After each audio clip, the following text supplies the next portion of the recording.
18 वर्ष माझं मी दिलं, त्या व्यक्तीने मला एका क्षणात कामावून काढलं. लिफ्टचा विचार नाही केला, कोण साथ दिली याचा विचार नाही केला, कोण काय बोलतील याचा नाही. फक्त मनात जिद्द होती की मला मोठे बनायचं आहे आणि माझ्या परिवारासाठी आणि माझ्या मित्र परिवारासाठी आणि माझ्या समाजासाठी काहीतरी करायचं.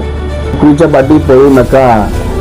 तुम्ही जे काम करता ते इमानदारी करा आणि त्याच्यामध्ये तुम्हाला 100% 200% सक्सेस भेटतं. ज्या घरात मी राहिलो होतो त्या घरचं भाडं माझ्या मिसेसकडे होतं. अक्षरशः मिसेसला फोन केला, भाडं द्यायचं की दुकान सुरुवात करायचं. ती बोलली आपण तुम्हाला जे वाटेल ते करा.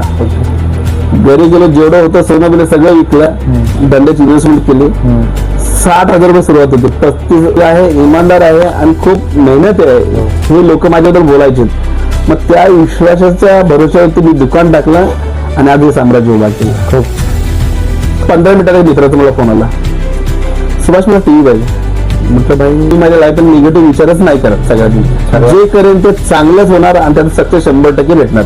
त्यामुळे मुलगा असो मुलगी असो, नोकरीच्या पाठी न जागता तुम्ही धंद्यामध्ये उतरा. जिद्द असणे मोठी गोष्ट आहे. असं असून धंदा नाही होत, बिझनेस नाही होत. आज सुद्धा माझ्या 2-3 शॉप मध्ये घडी नाहीये. मी घडी बघून काम करत नाही. माझा हा घडी सुद्धा बंद आहे, कारण का मी सकाळी एकच टाइम, सकाळी येणे आणि संध्याकाळी नो टायमिंग घरी जाणे.